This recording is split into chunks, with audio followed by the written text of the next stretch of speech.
Shut up and sit down.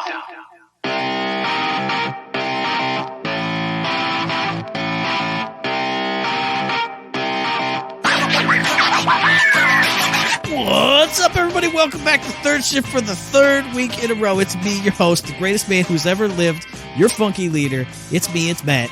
This episode is episode 210. With me, as always, it's my good pal, Eric. He's here in person for real this time, not on a walkie-talkie, not on a radio, not on a megaphone from across the street. He's here, so we're going to start off the show like we always do and ask him, my good friend Eric, how was your week? Hello, I am back. I went to the great southern state of Ohio to visit family and have a great old time. No, we're not doing the geographical nonsense again. It's not the great southern state. It's the midwesterny, sort of northerny state.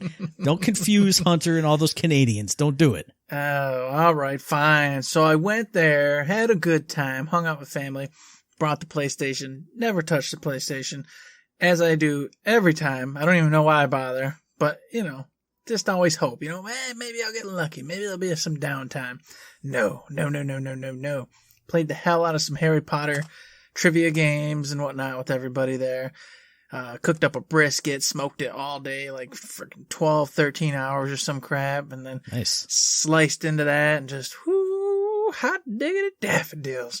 Found a little, one of those little awesome little corner shops that makes their own saltwater taffy and fudge and caramel apples, and then has all the fresh veggies, and went in there, bought some pies, caramel apples, salt water. We did the whole nine. We're in there just eating fudge and pigging out like big old fatzos, drinking the pops, and like I said, playing the Harry Potter stuff. And it was a good time. We had fun. Went by way too fast, as those types of things always do. Came home and got back to normal. And by normal, I mean played video games and went to work. Work part, who cares? Work schmirk. Video game side, though, Control, boom, boom, boom, boom, making it happen. I am almost at the very end of the game, base game again. So probably one more playthrough, maybe two, very tops. I will be done with that and able to play Foundation, and then Awe, and then I will finally have completed Control yet again, and I will be happy and satisfied. I will say, like I said, I think it's one or two more playthroughs. I just went through the ashtray maze. Oh, yeah. Did that awesome freaking part. So everything's ramped up to a 9 or 10 now, Mm-hmm. And I'm ready for it. I'm just super ready for it. I'm super wanting to see the Dr. Darling video again. I can't wait. Now I want my save to get erased so I can go do those two things all over again, too.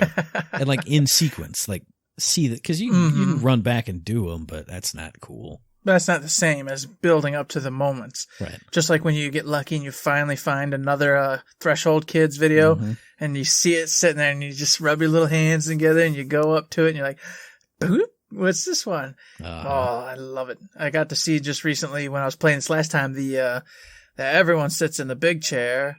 Everyone wants the big chair. I love it. God, I love that show. I want them just to make a whole cartoon on Threshold Kids. Adult Swim could do it. It'd be super easy. They always hear weird crap. They would. So maybe Remedy needs to talk to somebody, get that something that's happening. I'll talk to him off air. So anyways, also plugged in Spellbreak because, I was like, Battle Royale, you know me, not too big into Battle Royales, but I'll play one. Especially if it's got mages. Got in there. Had a great time. Won my first match. Thought I was so badass. Thought I was the bomb diggity. Then I went, man, it was so easy. So I went online and I went, your first match is all bots. I went, yeah, that makes sense. That makes sense. Awesome. I knew something was up. Because like I said, I went in there and I smoked these people, and I'm like, I have a natural proclivity for mages. So I'm like, I could see me doing decent. But no, I wasted these fools. So sure enough, I went and looked and it wasn't real. It was all fake. What's weird though is they give you the trophy. So I popped the silver trophy for getting first place in a match at a Spellbreak, all that. That's weird. Yeah. I'm like, why would you do that? Cause it's a gimme trophy. I mean, you can lose. I get, you can lose, but gosh, you'd have to suck to lose. It wasn't that hard. Well, to be fair, most games, as soon as you beat the tutorial, you get a trophy. So I guess maybe that's their tutorial trophy. It's just, hey, you won a match. If nobody. Well, I mean, but like I said, I went to the trophies, and it's the actual, you got first place in Battle Royale Spellbreak. So that I got it. there's only like 3 more trophies to get and I'm done with the game. So it's like, well, that's weird. I mean, I'm not sad about it, I guess, because now I go play a few more matches, get a couple more easy bronze and silver trophies. So now you don't have to worry about it. You never have to place first ever again. Exactly, because I already took care of it. So, but it is cool. I'll give it this. You get like these gauntlets, and each gauntlet can have different attributes on it, like, aerial, frost, fire, earth, that kind of thing. And then they have the typical upgrades, green, blue, purple, legendaries. And then they up the stats. And then you got your regular attacks, and then you got your big AoE kind of attack. And then you can combo them. So like, you can put up a tornado with aerial, throw in fire, and now it's a fire tornado. Nice. That kind of stuff. So it's really neat. And then plus there's other basic gear you put on your chest, blah, blah, blah, blah, blah. And you want to find the upgrades of those so that way people can't hurt you as much. Your potions, your mana pots, your shields, that kind of stuff. All that's there. And the landscape was really fun. It was really neat.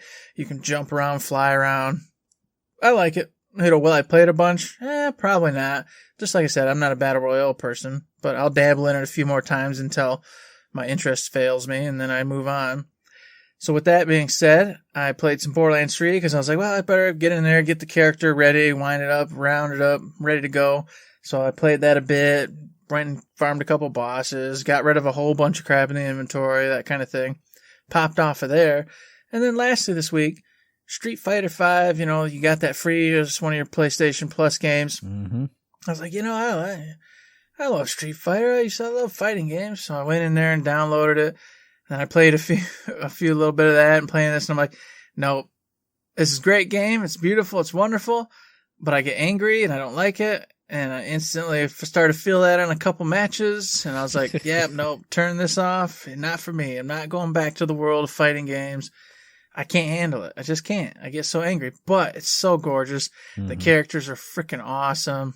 I love them, but I just can't play them. I just can't do it. So it was nice to get in there, especially since it was free, just to remember what it was like to play fighting games and screw around with it. Yeah. Besides that, that's my week, Matt. That's what I did. That's all I did. I don't know if there might have been some other things. I don't know. If there were, I don't remember them, Matt, because time is weird. That's all I can say. What about you? You're right about that. For me, of course, always playing Animal Crossing New Horizons. Been watching more videos of cool island setups and looking at my island, which I loved 2 minutes before I watched the video. Then I watched the video and go, this is crap. I need to put this here and this here. I need to make it like this other island. And then 2 days later, I'll go running through my place. I'm like, yeah, this is cool. I like this. But then just, change the villagers out, moving stuff around, doing all, all the island stuff. Also played Yakuza 5 Remastered since you weren't around on Friday night. Got in a Friday night Yakuza stream. Oh man, it felt so good. Felt like I slipped into this nice hoodie that I'm wearing right now. Got home just, oh yeah, it's Yakuza time. Yeah, nothing felt better than I did the story mission. It was like, hey, it's a new day. Go do another story mission. And it hit the map. Sub-stories everywhere. Beautiful. I love it. I love not doing anything story related in those games. Just running around doing stupid stuff. I got into a stand-up routine sub-story where it's timed and you have to respond correctly to the jokes or what he's saying. But you have to read the line and then read the responses and then choose the right one in the right time as this little icon's going across. It was wild. It was crazy. But I eventually got it down good. I can't wait because there's 2 or 3 more tiers of that one. I'm going to be so horrible at it, but it's going to be fun. It's ridiculous. I love Yakuza all the time. Also, been playing through some Ghost of Tsushima. Haven't streamed any because I didn't do story missions, but I just went, clearing the map, doing all the side stuff, all the busy work that we've talked about before. The game is still just breathtaking and gorgeous, though. I was like, oh, I guess I'll get in here and do the fox dens and stuff. And then 5 minutes later, I was climbing around on rocks and hopping around. And then, oh, hey, I ran across an enemy base. Let me snipe everybody. Let me kill everybody. And I was just right back in it again. I was like, I needed that break from it. But as soon as I got another taste of it, I was just like, yeah, feed me more. Give me more Ghost of Tsushima. Gotta kill all the Mongols. Oh, yeah, so good. You better have beaten it before that dang DLC hits, because I don't know what the stipulations on playing it is. Whenever that hits. Who knows when that's even going to be? I know, exactly. Well, you know what? Maybe PAX will tell us. Maybe it will. But maybe I'll tell you guys about another game I've been playing, which is Hunt Down. I finally beat it over this past weekend, and then it was just like all of my favorite games. As soon as I beat it, I went, I need more Hunt Down. I gotta play more Hunt Down. And I went in there with another character, just doing it on easy mode to try and get all the secrets and find all the different things without having to stress about anything. And I found just willy-nilly running around. I even put it up on Twitter. Found a little secret area where you find Snake Plissken. He comes flying in on his glider and he drops his gun down. I saw for that. you. I was like, oh my God, this is the greatest thing. It's already 80s post-apocalyptic, awesome craziness. And then they have references to that kind of stuff. Like there's one area where you go through a movie theater and it's all the 80s movie posters, except they're, they don't have the titles, but it's all the artwork from the posters. I'm like, God, that game is so good. It speaks to everything that I love from the 80s and arcades and Sega Genesis type stuff. Like you, I also played Street Fighter V, except unlike you, I downloaded it. I was like, yeah, I'll play a few matches. And I played through every single character's little mini story mode. I downloaded the general story, played all the way through that. Started playing through all the arcade modes as Ken. I was like, it was retro nostalgia, everything. Just, I love fighting games. I just haven't played them forever, other than King of Fighters just a little while ago. Oh man, I just started eating that up. I think that was my entire Monday, was just playing Street Fighter V. It was wild. It was crazy. I just loved just bathing in that nostalgia and Hadoukens and Shoryukens and Hurricane Kicks and all the other new characters too. I was like, man, I might have to get the Championship Edition upgrade for $25, but since I got the base game for free, who cares about that? Just bloop, there you go. Now I have everything. So good. But then the last game I played was a game I was not expecting to play at all. And it was like I think it was Sunday night, and I got on my PS4 and I was looking at the crossbar going, I don't know what I want to do. I just played some Ghost of Tsushima. I want a little break from that. I want to do something else. And I scrolled over to my little roguelikes folder, and I was like, I should probably play one of these because I haven't played one in a while. And it defaulted to Rogue Legacy, the last one I played. And I went, I didn't really like it when I played it last time. I just couldn't get into it. I was like, well, I'll give it one more chance, and then I'll delete it. If I don't like it, whatever, it's gone. I paid $2 for it. Who cares? I got into it, and 4 hours later, I finally had to stop playing because it was 1 a.m. That game sucked me in. I don't know what it is. You do have to be in a certain kind of mindset for that game. Kind of like Twitch action based a little bit. You wouldn't think it is because there's stats and your movement is kind of, I don't know, floaty and goofy. But once I got myself in that mindset and got the timings of everything right and got, I'm the Archmage. I'm actually using my spells effectively because I can't hit with my big giant sword as well as, the other classes. I started tearing up that game. Every single run, I was getting 2,000 and 3,000 gold. I was upgrading my manor all over the place. Now I have like 6 other classes to choose from, all these abilities, all these things to upgrade. I'm getting, blueprints for armor and spells and all this other crazy stuff. I love that game now. It's freaking amazing and wild. Even when I have a bad run, I'm just like, nope, I'm going at it again with this new character. We're doing this, and I'm just wrecking through it. Do I think I'll ever beat it? Probably not. Like all the way through and master it and, kill the final boss.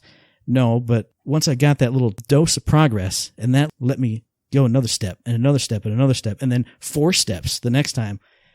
Oh, so good. So yeah, I've been binging a lot of games over the Labor Day weekend because you can't go out and do a goddamn thing. But what you can do is also get on another video game console and play a cool game that Eric's going to tell you about right now. You can play this on any of the video game consoles except for Switch, my friends. On the old PlayStation 4, soon PlayStation 5, Xbox One, soon Xbox One X, and of course PC. You can get it anywhere you want. It is the brand new Marvel's Avengers game. Crystal Dynamics developed it, published by Square Enix. Everyone's been waiting on this game forever and ever. It is out, and let me tell you, it's been a roller coaster with this one. Okay, early talks, people were scared. The beta didn't look so good. They were getting a lot of people were upset about it. They went through, tweaked some stuff. The second free playthrough, right before it launched, or the early access, whatever the hell it was, all of a sudden people started turning around. We're like, oh yeah, it's actually really good. Game launches, and now it's mixed again. Now there's a lot of people who are like, this is a lot of fun. It's exactly what I was hoping for. It's an action role-playing game, so get ready for that. You go ahead and you start off as Kamala Khan, Miss Marvel. Tells a really cool story about A-Day when the Avengers all gather and everything goes wrong. They get blamed for it. They get disbanded. Bam. Warps to a few years later, 5 years I think it is. You find out Kamala Khan now has abilities and of course has become Miss Marvel. all of a sudden she gets mired in this whole conspiracy. Things are going on. She wants to go get the Avengers back up and running because she finds out stuff. So that's what she sets out to do. So like I said, she's the heart of the story. As you're playing, you're going to be leveling up. And when you do that, you'll have all the different skill trees, your basic, what do you want? Better kicks, better punches, innate abilities, defense stuff, all that. You pick it as you go along. You also get gear. As I said, it's an action role-playing game, so you'll get your chest piece, your bracelets, your gauntlets, your, feet, etc., etc. So you want to upgrade all that to become a stronger Avenger. And then beyond that, you go ahead and use basic attack skills, beat 'em up stuff, your punches, your kicks, your abilities, to travel through this beautiful, wonderful looking game where you get to be the superhero and do all the cool superhero stuff. And a lot of people were actually upset about one thing, which I'll explain, is you start off as Miss Kamala, but then as you get different characters, you're going to take over as those characters. And then you'll have to play as like Hulk for a little bit and do some missions with Hulk. And then you'll get the next character, and you'll do missions with them. And as you gather them, the different missions, will have you playing a certain character. You don't get to pick. You play who you're told to play throughout the campaign. Now, I'm on the side of folks who are like, no, duh, that's what did you think was going to happen? It's the Avengers. You're going to play as all the Avengers. But of course, there's a lot of people who are like, I thought this was going to be, as I get the characters, I then choose who I want to go on my adventure with. How could you do that, though, when you have a character like Hulk who's going to run and smash and maybe has a jump, and then you have characters like Iron Man and Thor that can literally just fly around overhead? You can't balance a mission for every single type of way to play a thing. Exactly. Different missions would be super OP for other characters and make the game make no sense. Plus, the campaign's telling a story. Yeah. And so when it's telling a story, it needs you to be invested and care about said character for particular story, plot, whatever device is going on. So I just thought that was a no-brainer, but apparently not so. Some people were upset about that. They just thought they were going to pick their character and go through. Now, when you're in the end game, because everybody, another point of contention here, this is going to supposedly be a games as a service. They want it to be Destiny-like. So at the end, you're going to do raiding and endgame boss fights, things like that. You're going to get 1 to 4 players on. You're going to go do dungeons or whatever the equivalent is of all those. And you're going to continue to do this, upgrading your gear, getting better stuff, getting all your abilities, obviously. And there's tons of cosmetics, so you'll be able to find those and make your Avenger look exactly how you want. And as I said, in post-game, you do get to pick the Avenger you want to play as and play through these different missions and play through the raids, etc. So it does have all that, but you have to go through the campaign doing that with friends or solo. But here's one negative. It's that typical, are you on certain missions? Oh, you can't play with other people. This is a solo mission only. So now you both have to leave, go do your own thing, come back, and then you can do a mission or two together, and then it's back to solo. And it's confusing and disjointed and strange to me. I don't know why games would do that. If you don't want to allow people to play together all the time, through a campaign, I'd say just make it a solo campaign, and then post campaign, that's when you open up your multiplayer functionality. Right. Because it's just so irritating. Monster Hunter World did that too, where you didn't find this creature yet or do this part, so you can't play with anybody until you've got to that part. Super annoying, takes you out of the game, just frustrates you. I wish they wouldn't have done that, because I was, I'm interested in this game and I'm still thinking about picking it up and checking it out. But when I hear that it's all disjointed that way through the campaign, I'm like, oh, I don't know. I guess, if I just ran it maybe and just played the campaign and call it a day, that won't be so bad. But anywho's, you got the gist of it. You're going to play as all the different Avengers. They're all there. Captain America, Hulk, Iron Man, Thor, Miss Marvel, etc., Black Widow, Hawkeye, all of them. And you got tons of cosmetics, tons of upgrades to find. The game itself does look beautiful.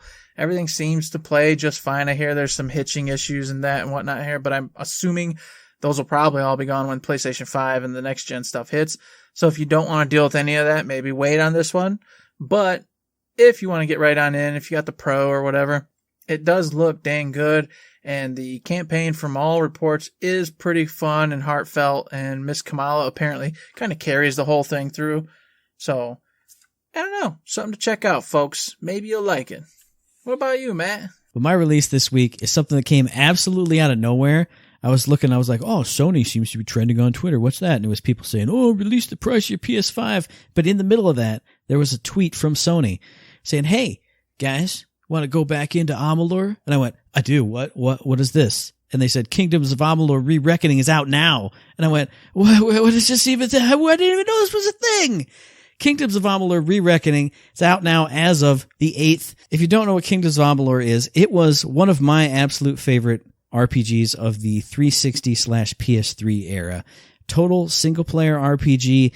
The best way people used to describe this game is it's Skyrim, but with God of War combat. So if you like big open world RPGs like Skyrim, Oblivion, anything like that, but you're sick of just its weird clunky combat, you're like swinging your sword. No, this is the solution for it. This has like that old school God of War combat, fast, big weapons, flashy moves, awesome spells. I don't know how to describe it better than that. It's Skyrim or Oblivion meets God of War in all the best ways. And now it's been remastered a little bit. I'll get into that later. And it's out now for PS4, Xbox One, and PC. But the original game, I have so many good memories of this game because it is a giant open world. But what I appreciate is everywhere you go, every main quest, every main town, every section of the main quest you had to do, the whole story was fleshed out. It was really interesting, really either unique or like the quest lines went on for a long time and you did lots of really memorable things in them. Like you start off humans and the elves and the dwarves against this big like evil fae race, but the faes are immortal. So anytime they die, they just get resurrected again. So it's this giant endless war that all the mortal races are going to lose. But you come back as you're a soldier who's died and gets resurrected by this machine. So now you've like cut the ties of fate and you can change everyone else's fates. So even though, everyone's fated to lose, with your help, you can change the ways of fate. You can kill those evil fae creatures. You can kind of bring hope back to the world and fight off the evil. So that's the grand overarching plot. When you get out of the intro area, you got like 4 different nodes to go to. And like I said, each place you go, it's totally unique. All the people you meet there have really awesome stories. One that really stuck out with me that I will remember forever is you go to get these fae people on your side, like good fae people. And their whole society is based around like reliving their legends. Because again, they're all immortal. So your life, you grow up, you're like the reincarnation of this legendary hero. And so they put together his legendary quests so everyone can see them and learn from them. It's not just a story. It's something real that everybody goes through. And these bad fae people come in and screw that up. So it's you trying to fix their lore and their history and teaching them, what it means to kind of break out of their shell in this rigid routine and try and get them into the fight too. It's such a rich story in this big giant open world. And then on top of that, the combat, like I said, it's fast, it's fluid. One thing I really appreciate is in most RPGs, you have your dedicated classes. Mm-hmm. If you're this class, you're going to use these weapons and these abilities. But in Kingdoms of Amalur, you can kind of mix and match all over the place. If you pick up some chakrams, which are, I think, generally for mages, but you really love them and you want to just skill into chakrams and all those cool abilities when you're mainly a rogue, you can totally do that. If you start off with a big old giant sword and you're a big old buff dude, but you look in the spell tree and you're like, man, that one sounds really awesome. Bloop, put some spell points in there, and now you can mix and match your classes all over the place. You can do that, and then the combat is actually fun. No matter what class you are, the spells are awesome. The big melee weapons are awesome. You get big giant hammers and huge swords. I remember I was a rogue with these awesome poison blades, and they had these big flashy poison effects. And you could sneak around and backstab people. You could pickpocket anybody in the game. All the kind of crazy stuff you love in a big open world game, it's all there. And the combat's good, and the story's really good, and it's really memorable. I would say the only bad things about the game itself is it's a big open world, so there's quests everywhere. So it's one of those games where if you take like a week off because you go on vacation, you're going to come back and go, I don't know what to do. Look at all this stuff. Mm-hmm. So that's the only bad thing about the base game. For the remaster here, the only bad thing is it's sort of not really a remaster. It looks basically the same as the old game. Like they've touched up some textures. The frame rate's kind of locked in at 60, so that's good. But everything else kind of looks as you remember it, which isn't that bad because this is one of the more colorful big open world games. You think big open world games, this is brown and it's gray. Mm-hmm. Here, when you go into those forests or the Feylands, they're so beautiful and colorful, and there's bloom effects on everything. It looks like really like nothing else. So it's a really unique experience. Maybe the remaster isn't what we've been expecting from remasters for the last few years, but it has all the DLC, and then most intriguingly and kind of interesting to me is not only do they have the remaster out, it comes with all the DLCs, but the developers have said, yeah, we're also working on a brand new DLC for this remaster. Oh, nice. So if you loved Kingdoms of Amalur, the base game, get this because you will get another expansion to it. What, 9 years later, whenever it does come out? Freaking wild. I loved Kingdoms of Amalur. You can probably hear it in my voice. I'm excited. I'm all over the place because I can't wait to get my hands on it. If you're in the market for a really long, open world, super detailed, fun combat, single player RPG you just want to sink hundreds of hours into, this is the game for you. It's definitely the game for me. Kingdoms of Amalur Re-Reckoning. It's out now for all the things except for Switch. Go get it. Oh, support the developers. I want more of this. I want more DLCs. Give me all the Amalur. Well, of course, it's THQ Nordic. They bought it back up, so maybe they're gauging interest too with this remaster. But I will say before we move on, I am sad. I really was hoping that a remaster was going to be like, we really juiced it up, really put some nice crank into this thing and got it going. That's what I wanted. Because guess what, folks? I never played the other one. Never played it. Oh, it was always, I want to play that. I want to play that. Oh, yeah. Never did. And then I was like, oh, a remaster? Perfect. This is it. And then I was like, oh, they didn't actually really remaster. It's just the original. And I'm like, yeah, but old is old. I got all these new shinies to play and new shinies I'm supposed to do. I was a little bamboozled because that revealed tweet, there was like maybe a 10-second loop of animation. And I was like, cool. And I tried to squint at my phone and I was like, it looks good. But then once you see it in action, they cherry picked some really good looking spots. And I mean, the base game doesn't look bad, but it looks like a game from 8 years ago. So I still can't recommend it highly enough because it's just, the story's so good and everything you do is so fun. There's so many big set pieces in the story.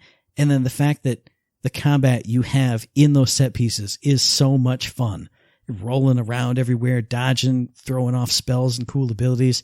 God, I loved it. Well, speaking of 8 years old and speaking of fun, Matt, you're going to tell us all about some beautiful shift codes for Borderlands 2. I know you're itching for this. You've been waiting for the moment, and it's time to do it. That was the perfect segue. 8 years ago, bam, bam, bam. It's perfect. We got shift codes for Golden Keys in Borderlands 2. So hit up the Twitter, the Reddit, the forums, the Instagram. Hit up your preferred shift code provider and get yourself some free loot in a fantastic game that's out now on literally everything. Literally every platform everywhere you could ever dream of. And it's probably been given away for free on almost every platform to this point. So if you don't have it, you're a goon. You're a crazy person. You're some kind of sea creature who's never stepped out of the ocean and doesn't yet understand that the internet's real and that computers are a thing and video game consoles are a thing. That's it.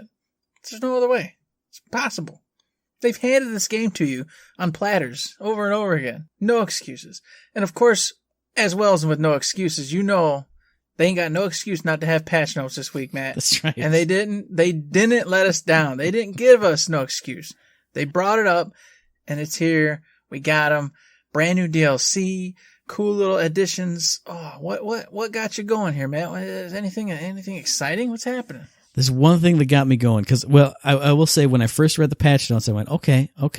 And then my ears perked up because it said, oh, the Beastmaster skill, whichever it is. And then it said, has been altered to make sure when you use Rack Attack. And I went, thumbs down, Magoo. No, who uses Rack Attack? That's for jobbers and jabronis. But there is one thing in here that saved it. Because they added in a bunch more SDU upgrades, the storage deck upgrades, for a lot of the weapons. And I looked through and I was like, because they listed off a few and I went, is assault rifles in there? And I looked right before the show and I went, yeah, it is. So my OPQ system, I can carry around million bullets for that. Never even have to switch weapons ever again, which I was just playing right before the show, using that and going, oh man, I'm out of bullets. What other guns do I even have? I don't even know because this one is so good. Now it doesn't matter. I can carry even more bullets. It's perfect. Just run with it forever. It'll never end. Yes. I was excited to see this, but I was also terribly sad, man, because of course I had to start my whole game over and go fresh. So I finally get to max level. I'm finally up here. And I've almost got all of them all upgraded. And now this. Now I have to do more money, more bullcrap to get these freaking added SDUs so I can be done with them. Never ends. It's never going to end. Good times, Zach. Good times. So besides the SDUs, which I am appreciative of, but of course sad, I saw that the drowning in brass for the gunner has been improved so that it is both arms that take advantage of said activity instead of only the left arm. Awesome, great. More reasons to play as Moze and have a great time. And of course, what we're going to talk about a little bit later is the DLC drop. That's out. It's out, everybody. And it snuck up on me. Okay, because we had that weird, funky episode the other week because I was going to go visit family. And then, I don't know, time has just, like I said, been really weird for me. And it was just like yesterday, it was like, are you guys ready? Are you ready? And I'm like, what am I ready for? What's going on? Oh, yeah, it's time. DLC 4, Psycho Creek. And I went, oh, my God, it's out. Oh, God, what? I'm going camping this weekend. Oh, man, I got to figure this out. I got to play. So here we are. We got it. It's out. And everyone's talking about it. Everyone's having a good time. But of course, hey, I was at that one place. What do they call that? Work? Yeah, I was at that place. And then my soul was drained. And then I got home and I was like, maybe I can get it downloaded in time. Clickety clack, clickety clack. No, it wasn't downloaded in time. So, hey, I'm here. I didn't get a chance to play it. So I'm going to shoot us out of this ship like on a big old bullet, like a psycho riding a bullet, by giving some initial impressions of the DLC. I played about 45 minutes to an hour of it right before the show here because my internet has been notoriously slow and it took me a long time to download it. I will say, first thing, music's awesome. Obviously, that's old news by now. All the DLC music has been amazing. When I was rocking and rolling and killing psychos, there was one moment where I was just like, holy crap. And I sat there not shooting anything. And I was like, yeah, this is it. And then I ran around even more hyped up. So that's awesome. I will say, I love that it doesn't waste your time. It gets you right into it, right into the action and into the story. You go in and you're like, oh, what's going on here? Boom. Hey, I'm me. He's him. This is what we're going to do. Let's go. Go into the first memory right now. And I'm like, sweet. No jaw jacking around, no big long, oh man, hey, I seem to be Sane Creek, and I don't know about this guy. He maybe is an instant. No, it's just boom, boom, here you go. Get in, run around, kill a bunch of stuff. And then the other awesome thing is the first, I wish we could play together because you were going to love that first memory style. You know, we talked about on the, the little reveal trailer last week that we're both a little bit disappointed because it looked just like Borderlands. Mm-hmm. When that first door opens and you see the first memory theme, I was like, yeah, this is it. And I was like, man, I can't wait for Friday to hear Eric go, holy dude, this is awesome. Oh, it looks great. But I can't hear it, but it does look awesome. It's great. My only beef with it so far is the first memory is the COV enemies memory, where you're running through fighting all the COV. When you do see all the COV buildings and the COV characters and the blood and guts type theme, it does kind of all mush together into this reddish brown. The COV enemies are all red and brown, and the COV buildings are all red and brown, and the blood and the bones are all red and brownish. So it kind of it took me a minute. Like there was some times where I was like, there's an enemy over here. I see the bar and the name on my HUD, but I don't see him. Where? And it was, half ducked behind a post. So it was just like, whoosh. I don't know. That's my only beef with it so far is I wish the colorful enemies were in the brown stage or the colorful stage was with the brown enemies. You know what I'm saying? Mm. But other than that, I've been having a ball so far. It's a lot of fun. Of course, Krieg is there yelling out crazy stuff. There was one, I was going to say it on the show, but I forgot it by now. So when I run through it again, it was, I remember what it was. Oh man, I don't want to spoil it for anybody. There, I just cheered myself up. Maybe I'll title the episode with the line. So it'll be the one episode that doesn't have the line in it. So there you go. Perfect. Now, I did watch the official launch trailer at least, today, this morning and stuff, and I saw Torg in there. And I'm very, very happy, okay? Because I want to see more of him, and I saw him as some weird-looking crazy thing, so I don't know if he's playing a bad guy of some kind or something, but he's there. And so I'm stoked. Awesome. Wherever he's at in there, I can't wait. I didn't see that part. But, that was the other thing that I did. I got to the first mini-boss, or the first boss fight, and that was so well done and super cool and funny. Oh, man, it's really good. Once you get to that, you will definitely appreciate it. But the writing in that made my day. It got a big laugh and a big chuckle out of me, which Not a lot of stuff does, just in general. And I was just like, this is it. This is good. Can't wait to play it. Unfortunately, like I said, I couldn't. I'm super stoked, and I was hoping to play together, but alas, it just isn't in the cards. You know, these things aren't lining up. Unless, of course, we wait a whole week to play. But that's ridiculous. Hey, I don't want to do that. I'm not going to wait a whole another week. Because then we'll be on here next week going, yeah, I bet that game's DLC is still pretty cool. I wonder what it's like. But see, we get a free pass next week. Because coming up this week, in 2 days, Gearbox is doing the PAX Online. We could hold it off another week, and then everybody'd be like, dude, we're so over Psycho Krieg, dude. It was like so last week. All I want to hear you guys talk about is the stuff they announced at PAX, which, hey, Eric, PAX is coming up in like 2 days. Did you know that? What do you think they're going to talk about? Okay, so here's the thing. This is another one that was like, what? What's going on? You're like, oh yeah, PAX, brother.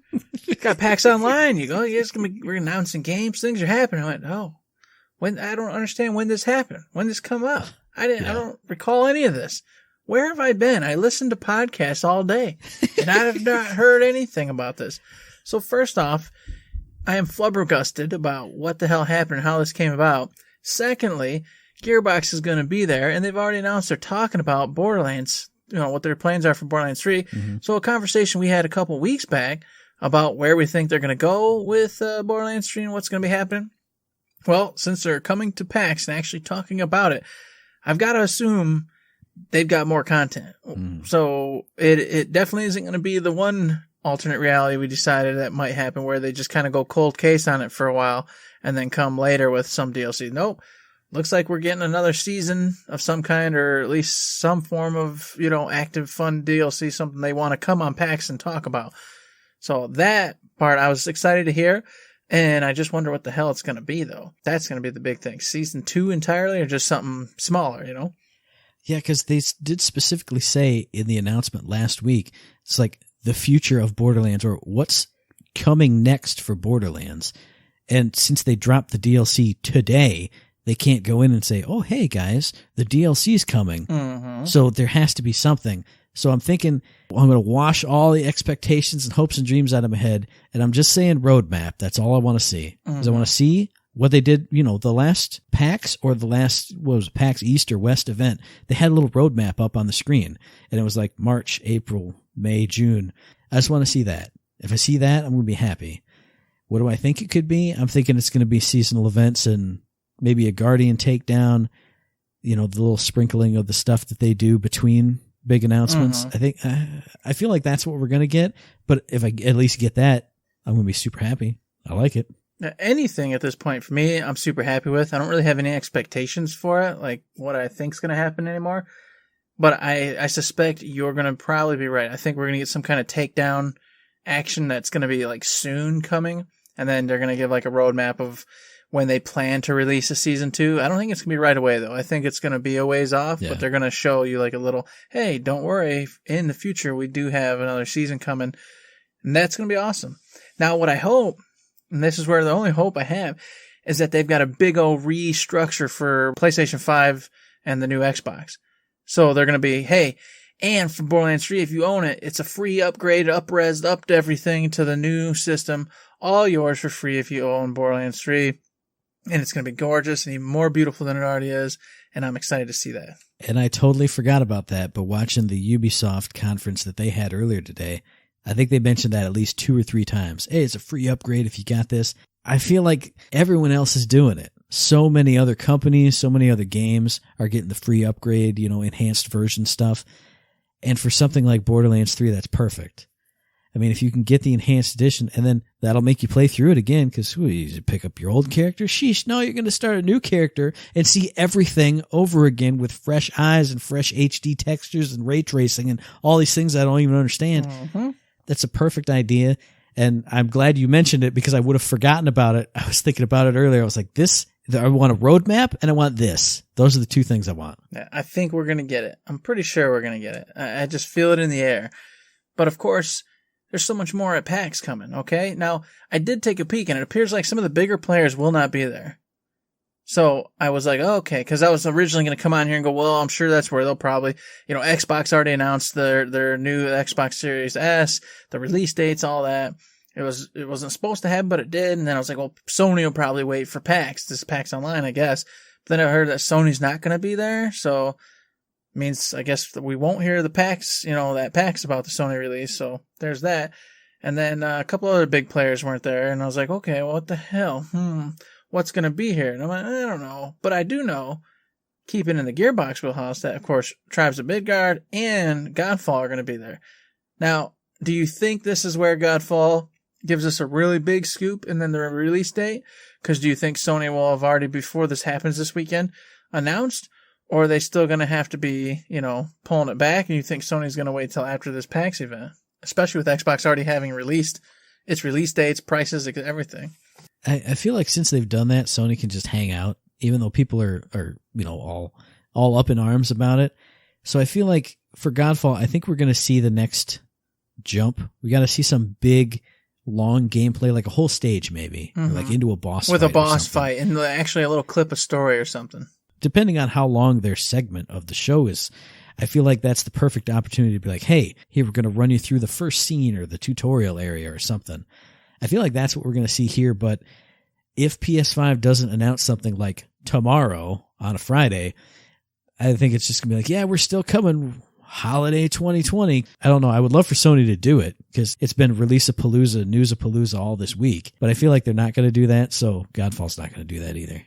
Let's see, and that stinks, if that is the case, because I'm hoping we get the release date and everything announced here, like you said, tomorrow, and we pull in the weekend, and all the games that are going to be at PAX then have the ability to give the release dates, and that they're going to be on the PlayStation 5, or et cetera, and all this other good stuff. Because, honestly, like I said, I was looking at the PAX Online thing, and it's like a ton of indies, a ton of stranger developers that some I've seen, some I've heard of, but nothing that's like, oh, it's them. They got this and this and this and this. So I'm like, well, where's the big hitters here? What are they even going to talk about? Especially if PlayStation doesn't reveal anything, so they still have to go, hey, we got this game coming at the end of the quarter. Okay, cool. Coming in the launch window, here we go. Yeah, that's at this point, that's just lame, so I'm like, please don't do that. Please, Sony, don't screw these poor sons of guns over. I want to hear more. And of course, I want to hear a lot more about Tribes of Midgard, Been following them, watch them. They put up the cool little question, like I've said before, every week, what you think's better. Always checking that out. But I want to see some real, like you said, once again, gameplay. I want to get in there and see a big old clip of the beginning of the story, what the hell's going on, you leveling up, getting some gear, getting things, and how that's all going to work and function, and how smooth or not smooth or whatever it's all going to be. That's what I want to see. I got my fingers crossed that we're going to get it.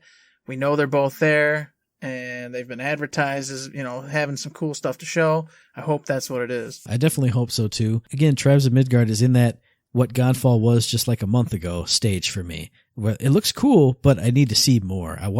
Not that I need to see more, but I want to see more. I want to know how this whole world's going to work. I want to know how the game itself is going to play. Well, the meat and potatoes. I want to see what the longevity of this game is going to be. Is it going to be we run through once or twice and it was fun and cool, or is it going to be a Diablo type where we just grind and have fun, drunken nights over and over and over, doing cool, fun levels, getting the rare drops, having a good time with it? Definitely. And then on top of that, we have 2 Gearbox published games showing up.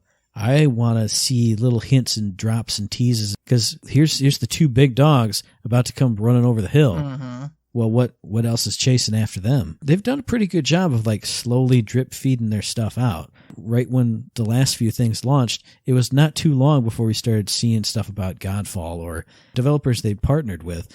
So I'm hoping maybe if you have a little Gearbox, publishing panel, you get like a cool Godfall video, like Tribes of Midgard video, and then maybe, pop up a couple more little like developer icons on a screen saying, hey, stick around. We're going to show you more from these guys in a few months. Something like that. Some kind of tease on that front too. So keep the publishing arm going basically and give you the next few drip drops. I'm down with that. Well, with all these indies showing up and whatnot, that's definitely not out of the question. They might be there getting published by Gearbox, showing off some cool stuff. Yeah, true. I'm always down for that, but I don't think this is going to happen, so I don't want to get anybody pumped up. We're usually wrong anyway, so take it all with a grain of salt. But I want to see a new title from Gearbox. It can still be a year, 2 years out. And I know they're still in the middle of supporting Borderlands 3, but we know they got Brothers in Arms that's going on. It's not hidden. It's not a secret. They've talked about it. We know that there's another secret project that's just been dingled and dangled with. Gotta have 1v1, dude. I know. That's When's that gonna come out? Project 1v1. What's that gonna become? What is it? What's it getting tied into? Or is it a singular game all of its own? I don't know. We've talked so many times about it, and it's never been there. Remember when we thought it would be the multiplayer part of Borderlands 3? Hey, yeah, we did. Kind of weird, like, I still think it's possible, dang it. I still think it's possible. Add a card game in, and away you go. Maybe that's the future of Borderlands 3. That's what's coming. That's what they're going to show. It's the 1v1 add-on. I'd break my brain. It'd be awesome. Be awesome. There's so many possibilities. And I'm hoping we see something. And honestly, I know their first-person shooters are their bread and butter. They've always done it. But I'd love to see a Gearbox title that's like out of their wheelhouse. You know what I mean? Like, kind of like Killzone over the Horizon. Yeah. Something like that. Just totally break out and do something really cool. Because, they got a lot of fun storytellers with goofy stories and crazy things going on.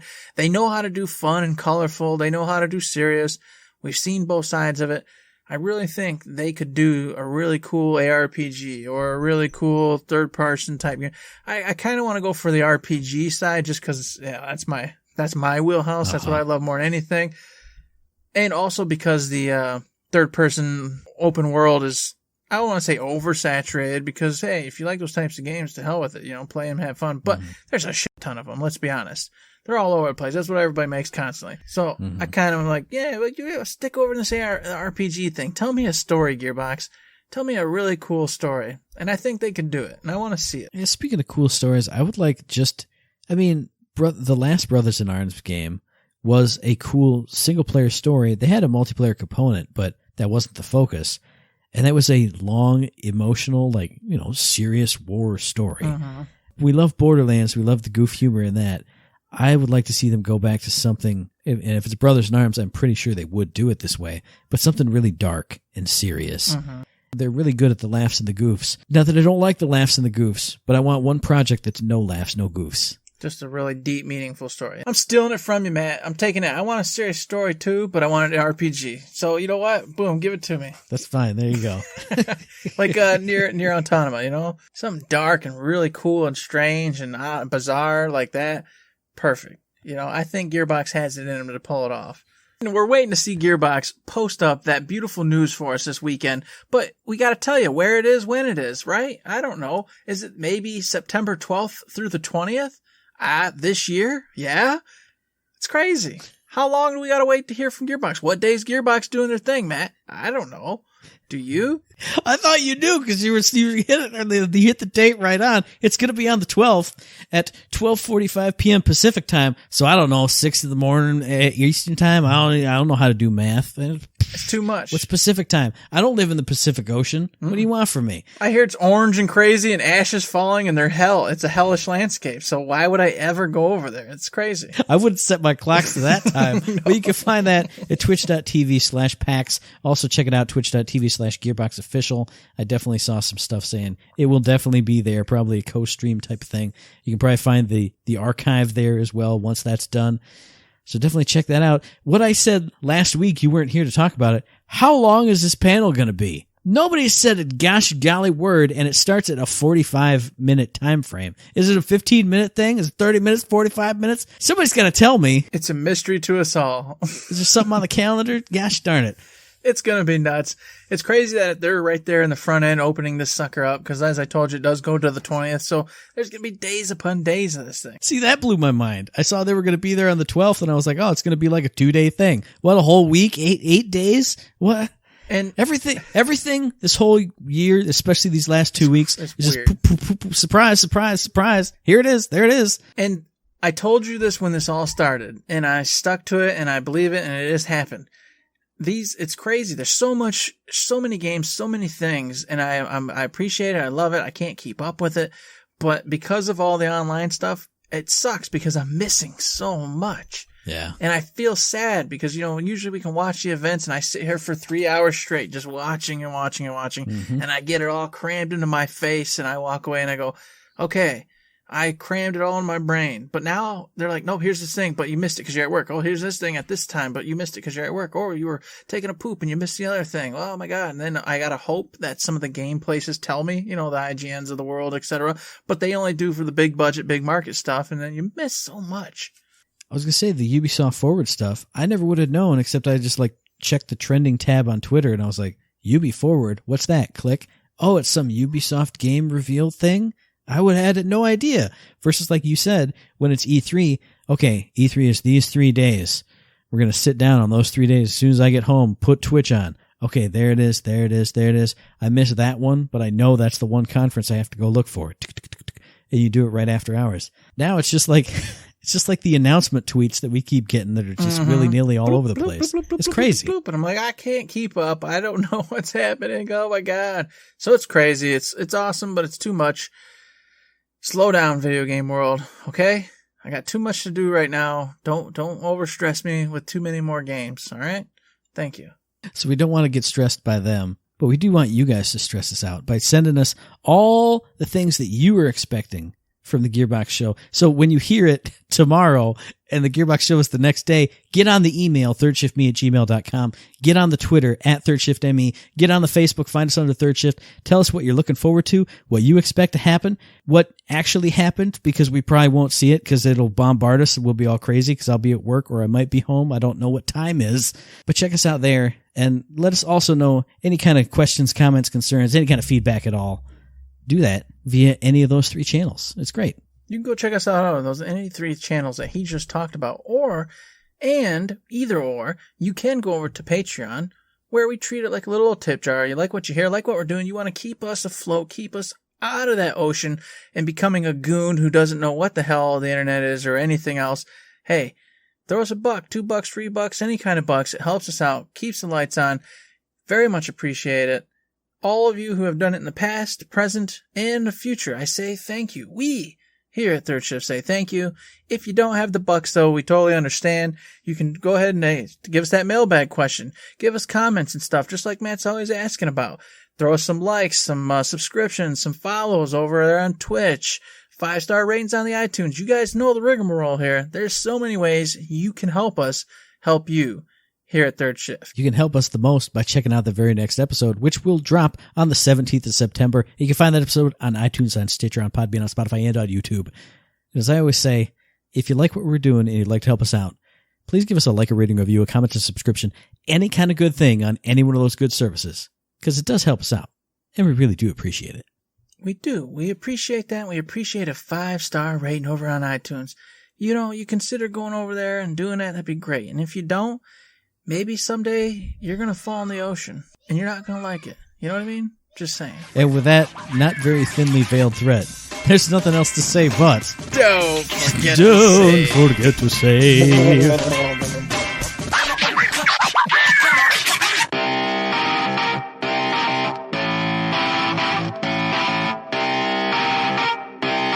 Shut up and sit down.